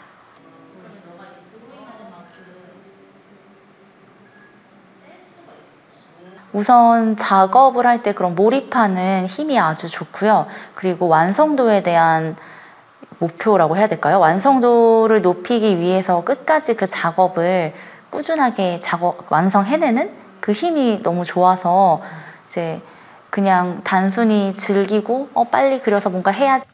네, 시간이 12시가 지나서 이제 우리 지금까지 이제 제가 한 6, 7명의 친구들을 5년 이상씩 지속적으로 지금 같이 만나고 있는 친구들 중에서 이제 사례를 보여드리는 건데 이제 이진원 창작자 사례예요. 그래서 지금 고등학교 때 만나서 지금 이제 23살인데 어떻게 보면 지금 제주 도내에서 가장 왕성하게 활발하게 우리 표현으로 잘 나가고 있는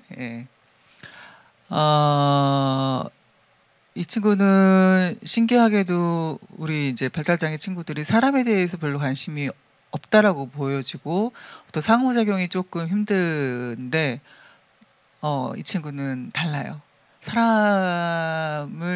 사람과 되게 사람을 좋아한다. 그러니까 사람을 좋아한다라기보단 많은 사람들 속에 자기를 투영시키는 작업을 한다라고 저희는 생각을 했어요. 그러니까 끊임없이 인물을 그리고 물론 동물들도 그리지만 사람을 그리는데 이제 거기서 가장 최우선은 이제 자기의 고모부 김우송 고모부. 진원이 오늘 뭘 그렸지요? 진원이 오늘 뭘 그렸지요? 김우성 고모부. 네. 보시면 여러분들 처음에 왼쪽에 있는 것처럼 사람을 그렸어요. 아마도 여러분들도 사람을 그리라고 하면은 뭐 이 정도 수준이 아니실까요? 그런데 그리고 변화가 보이시나요? 네. 초기 물론 여러분들 그거 아시죠? 기분 나쁘고 하기 싫으면 금방 미술에서 퇴행을 해요. 대충 그리죠. 그런데 너무 기분 좋아? 깔끔하게 잘 그려요. 네. 수많은 연예인들, 수많은 정치인들, 끊임없이 TV에서 보여지는 인물들, 영화 배우들, 그리고 자기 핸드폰 속에 있는 사람들을 끊임없이 그려요. 오늘은 누구 그릴까? 오늘은 누구 그릴까? 그런데 중요한 건 이 친구 창작자의 이름이 이진원이에요. 그런데 진원아 이렇게 부르면 안 그려져요. 진원아 이러면 잘 그려져요. 내 이름을 사랑스럽게 불러줘야 돼요. 그래야지 관계가 맺어져요. 그래서 이제 보시면 처음에 그냥 종이에다가 우리가 에스키스를 하죠. 그리고 어떻게 보면 방법적으로 많은 분들은 깔끔하게 그려지는 그림을 되게 원해요. 깔끔하게 그려지지 않아도 되는데, 그런데 우리가 이제 생각한 게 그러면은 어때요? 전체 화면을 먼저 백으로 칠하는 거예요. 그 위에 스케치를 다시 하고 거기에 다시 물감 작업을 계속해서 우리 진원 창작자의 그림은 물감층이 좀 두꺼워요. 칠하고 또 칠하고 또 칠하고 또 칠하고 또 칠하고 칠하고 그만할래까지 칠해요. 그리고 난 다음에 또 한 일주일, 2주일 있다가 와서 또 보고 또 칠해요. 또 바꾸고. 오늘 이 배경이 너무 좋았어. 그러면 우리 선생님들은 여기서 그만했으면 좋겠어 하는데 어때요? 다른 걸로 해요. 좋아. 네. 시간이 별로 없죠. 그래서 요즘에는 이렇게 이게 누굴까요? 김구. 네. 오, 이야, 훌륭하십니다. 네. 그렇게 이제 그림을 그려 나가는 과정에 있고요. 지금 제가 준비한 게 많은데 시간이 좀 짧아서 우선은 그냥 제가 조형의 요소 중에 형태에 대해서 이야기를 하고 싶은데, 내가 사물을 어떻게 인지하고 지각하느냐, 그것을 시지각으로 내가 어떻게 표현할까는 우리가 알고 있는 노멀한 거에서 벗어나 있다라는 거, 그리고 그것을 일부러 그냥 노멀한 걸로 가져오려고 애쓰지 말라는 거, 그걸 하나의 고유성으로 오리지널리티로 인정해주고 존중해주는 거, 그게 필요하고요. 여러분들 이제 이거 보시면은 왼쪽에 그림 아시죠? 세잔의 정물이에요. 그렇죠? 우리 어때요? 이렇게 그려야 되는 거잖아요. 그림은 이렇게 그려야 잘 그린 거지. 그리고 이게 작품이지. 그런데 시대에 따라서 이렇게 변화합니다. 어때요, 여러분들? 조금 변화했죠? 예. 네.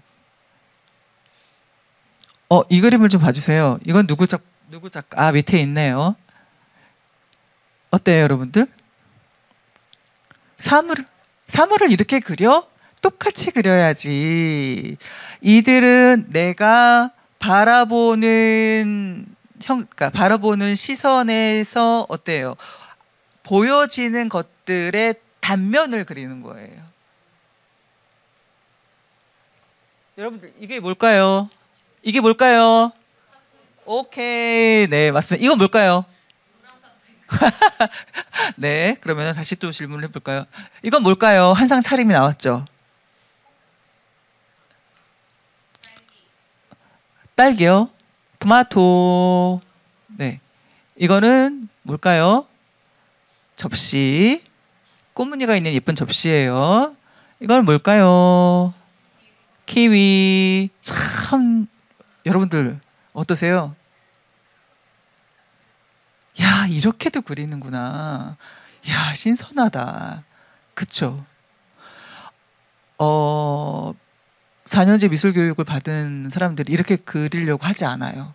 유치하다고 생각하기 때문에. 근데 요즘 여러분들 유치하게 보이시나요? 너무 본질적이지 않아요? 그래, 그렇지. 키위가 그렇잖아. 그쵸? 토마토 어때요? 방울토마토 그렇잖아. 근데 우리는 어때요? 방울토마토는 2차원의 종이에 3차원을 그려야 된다는 생각에서 어때요? 힘이 들어가고 부적절해져요. 불편해져요. 잘 그려야 돼. 똑같이 그려야 돼. 남들이 인정해 줘야 돼. 왜? 그게 나라고 생각하니까.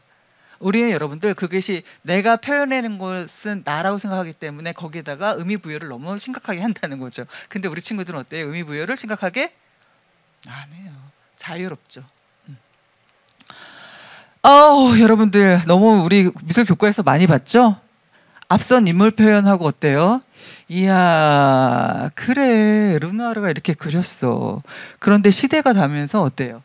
인물 표현이 조금 구상적인 면이 있긴 하지만 좀 달라지기도 했네. 그쵸? 그리고 어때요? 피카소에 와서는 좀 해체가 됐죠. 인물인 거는 같아. 근데 어때요? 아까 르누아르에서 보여줬던 그런 인물적인 요소는 사라졌죠. 그리고 어때요? 와, 급기야는 도식화됐죠. 네. 그래서 보자면 우리 친구들 그림이에요. 이야, 우리는 굳이 이렇게 미술사의 흐름을 따르지 않더라도 어때요? 내 마음대로 내가 그리고 싶은 대로 도식화해서 그립니다. 여러분들 누굴까요? 네, 저예요. 그런데 어때요? 특징이 살아있죠. 네, 본질만 체크하면 돼요. 여러분들, 네, 이렇게 시간이 없는 와중에 우리가 빨리빨리 보면서 제가 하고 싶었던 이야기는 다 못하지만 과정이 있어요. 여러분들 빨리 이야기할게요. 보고 그리는 것에 일차적으로 편안함을 느끼지만 그냥 있는 사진이나 핸드폰에 있는 것만을 그리는 것이 아니라 내 옆에 있는 사람을 찍어서 그 사람을 그려보는 작업으로 시도를 해보는 거예요. 그랬더니 어때요? 내 가까이에 있는 살아있는 인물을 옆에서 보면서 어때요? 안전장치로 또 핸드폰에 찍은 사진이 있는 거죠. 그러니까 안전장치를 주는 거예요. 실제 하는 사람이 있고 그다음에 핸드폰 속에도 있고 그리고 핸드폰 속에 있는 사람을 그리지만 우리는 어때요? 자연스럽게 옆에 사람을 바라보게 돼요. 오늘 할 얘기 많은데. 네. 그래서 급기야는 여러분들 크로키 수업까지 가능해졌다는 거예요. 크로키 수업이 가능하죠. 가능해요. 네. 그리고 또 하나 우리가 가서 말을 봤어요. 말을 그렸어요. 그걸 입체적으로 표현해 봤어요. 아주 효과적이에요. 내가 집을 봤어.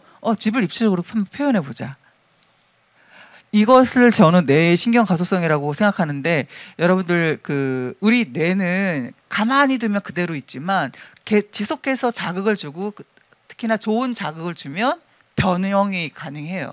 변형이 가능하다라는 건 뭐냐면 내가 신경망을 더 많이 촘촘히 짜여주면 그대로 발전한다는 거예요.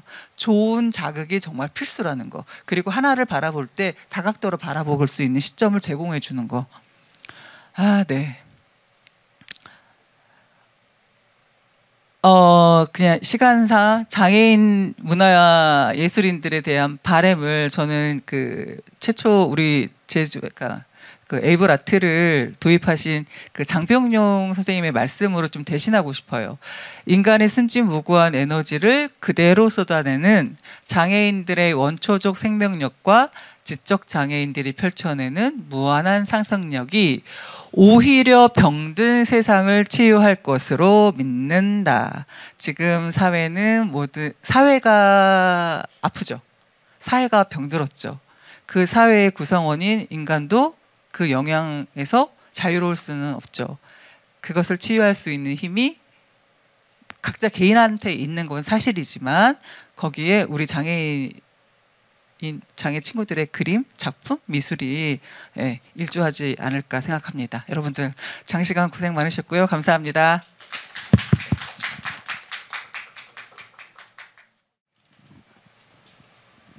아동을 가르치고 해야 되는 상황이 됐는데 성인은 이렇게 가르쳐드린 적 있는데 아동은 잠시만 경험이 있어서 확실히 좀 저학년은 어려웠는데 고학년 학생의 경우에는 이미 교육이 됐기 때문에 어느 정도 쉬운 측면이 있었어요. 근데 오늘 이렇게 주신 그런 자료나 내용들이 상당히 많이 도움을 됐는데 혹시 그렇지만 약간 매뉴얼이나 그런 게 부족하다고 하셨잖아요. 공부를 더 하고 싶으면 어떤 쪽으로 알아보면 되는지 어떤 책을 보면 그러니까 책이 그러니까 도움이 되는 건 이제 저희가 실은 상담할 때 초기 상담을 통해서 부모들한테 이제 내담자들의 이야기를 듣거든요. 그러니까 책이나 매뉴얼보다는 내가 만날 대상들에 대해서 그러니까 미리 선경험을 할 수 있다면, 그러니까 선경험이라는 거는 자료를 미리 조금 얻을 수 있다면 그 친구들에 대한 이해를 먼저 하시고, 아, 이 친구는 이런 장애를 가지고 있고 이런 특성이 있고 지금 몇 학년이고 남자아이고 뭐 이렇다, 이런 정보를 먼저 갖고 이 친구에 대해서 머리 그려보시면 좋을 것 같아요. 그러니까 아직은 모집도 안 됐는데요 라고 하실 수 있을 것 같아요. 그렇죠? 그러면 어떻게 보면 이렇게 장애에 대한 그 특성 이해를 좀 하시면 좋고요. 그다음에 각각의 미술 발달을 내가 다 가지고 알고 있는 상태에서 내가 만났었을 때 이들이 재료를 선택하거나 뭔가를 하려고 하는 행위가 어느 단계에 있는지를 빨리 초반에 캐치하시는 게 이후에 도움이 돼요. 그러기 위해서는 내가 아동에 대한 미술 발달 단계를 가지고 있고 이들이 장애로 인해서 인지 발달 수준이 어디까지 갈 수 있으며 지금 현재 어떻게 인지가 발달되어 가는가에 대한 내가 지식을 가지고 있으면 그걸 우리 장애 친구들을 만났었을 때 어때요? 그들한테 나름 맞춤식, 그러니까 그 적정선에서 눈높이에서 이야기가 전개가 만날 수 있거든요. 작업을 할 수 있거든요.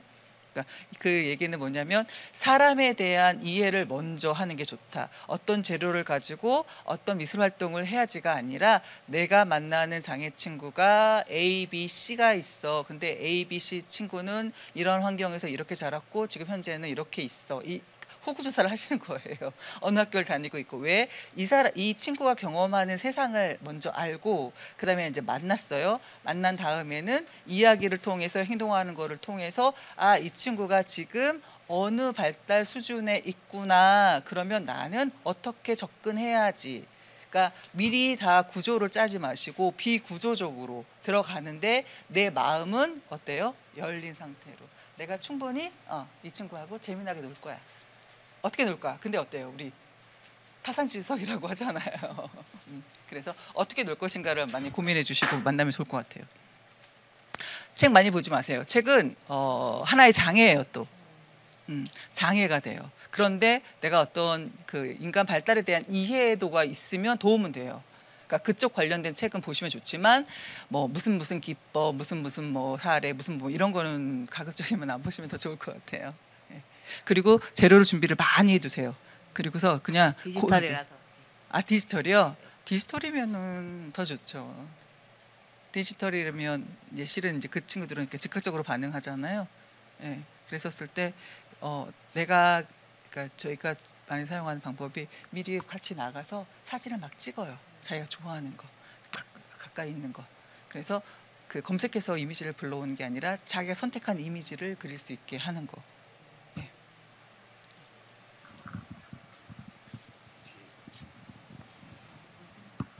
네, 잘 들었습니다, 선생님.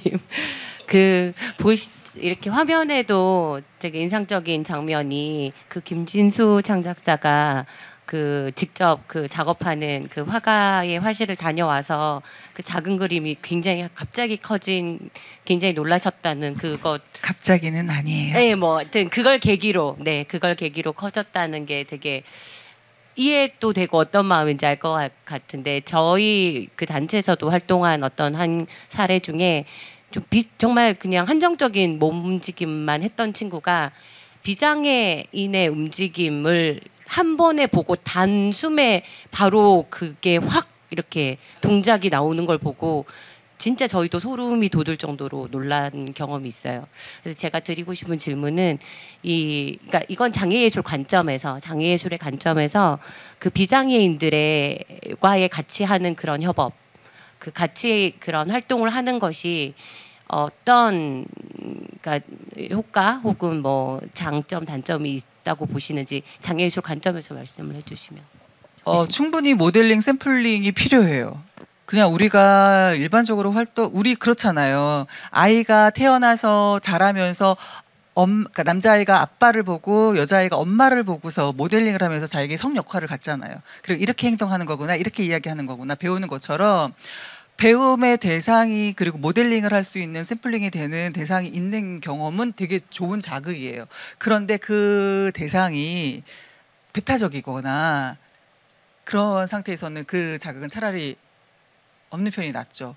그러려면 어때요? 충분하게 우리 저번에 미리 성교육 하셨던 것처럼 그렇게 다 이야기가 들어가고 충분히 내가 좋은 역할, 좋은 모델링으로서 기능할 수 있다고 했을 때는 통합적인 측면이 정말 필요하죠. 절실히 필요하죠.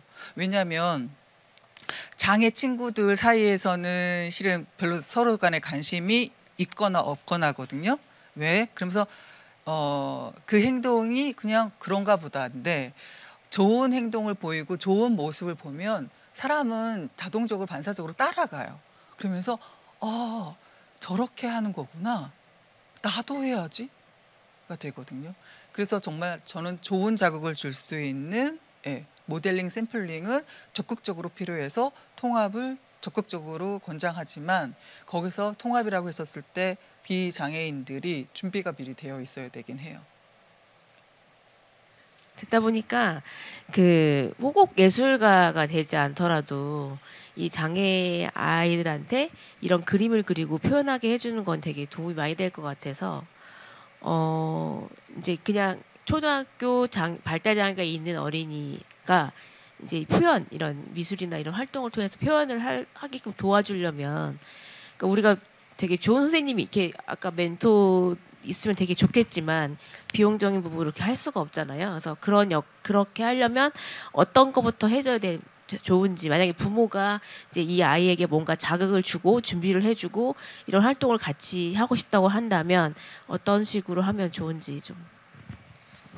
내가 이 아이한테 좋은 자극을 주고 정서적인 안정을 위해서 미술 활동이 필요하다고 했으니 나는 미술 활동을 할 거야. 그러니까 준비 요이 땅 하지 마시고 자연스럽게 그거를 관심을 가질 수 있게 그런 활동을 하는 워크숍이라던가 아니면 뭐 미술관이라던가 그런 영상이라던가 아니면 어떤 형아가 멋진 형아가 그런 걸 그리고 있어. 만약에 저희 청년들이 그리고 있는데 와서 보면 그림을 그리는구나. 근데 돌아가요.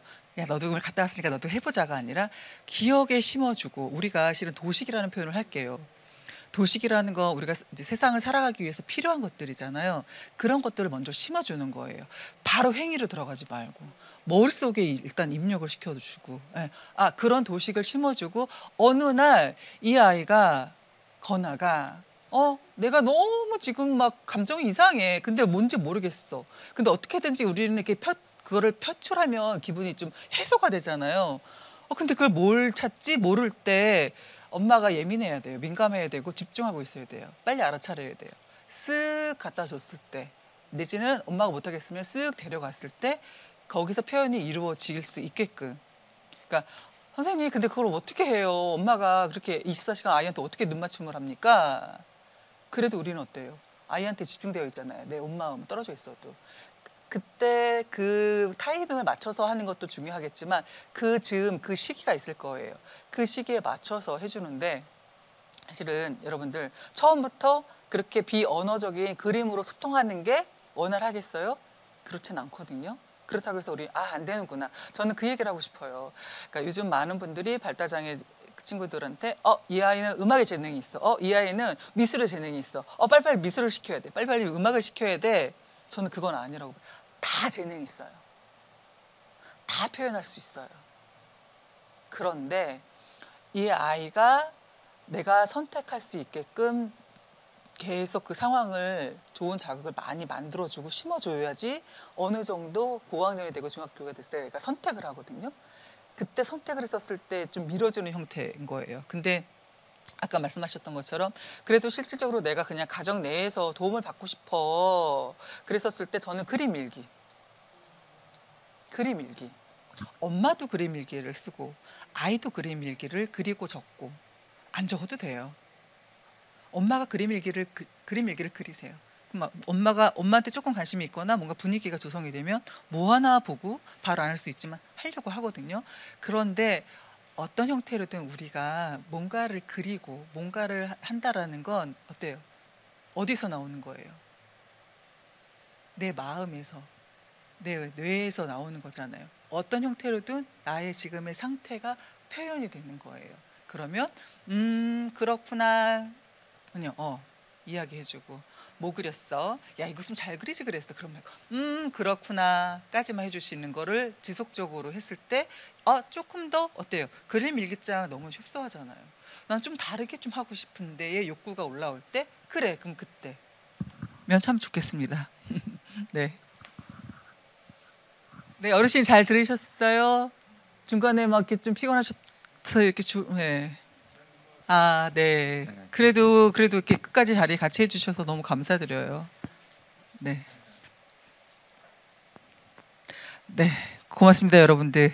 그리고 우리 조금 이렇게 관심 갖고 계신 분들이 서로 힘이 좀 되어 주셔서 우리 발달장애 아동부터 시작해서 청소년, 청년들이 좀 편안하게 작업할 수 있는 창작 공간을 만드는데 2024년을 함께 해보자고요.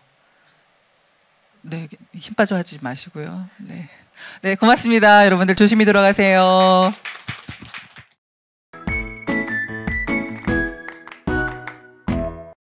발달장애 창작 활동에서 지금 가장 시급한 문제는 그들이 좀 안정감을 갖고 지속적으로 창작할 수 있는 창작 공간, 작업실이 급선무라고 생각을 하거든요.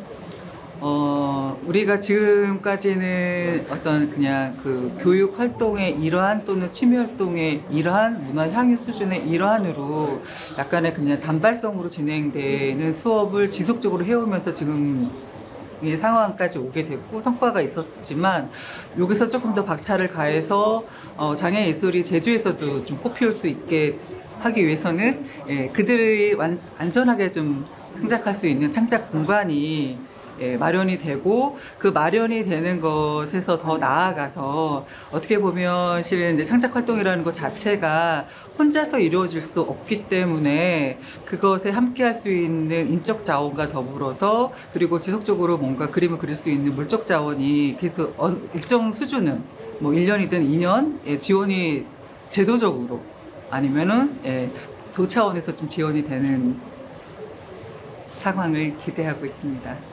그렇게 해주시면 정말 감사할 것 같아요. 뭐 시혜적인 측면을 이제는 떠나 있는 것 같고요. 인권의 측면에서 보자면 우리가 실은 발달장애인이 예술가로 활동하는 비중이 2018년 통자료를 보니까 그 전체 발달장애 인구에서 거의 한 50%를 차지하더라고요. 그런데 중요한 건 여러분들도 다 아시겠지만 그 발달 장애인들의 맞춤형 티칭이 가능한 어떻게 보면은 인적 자원이 지금 준비되어 있지 않은 상태예요.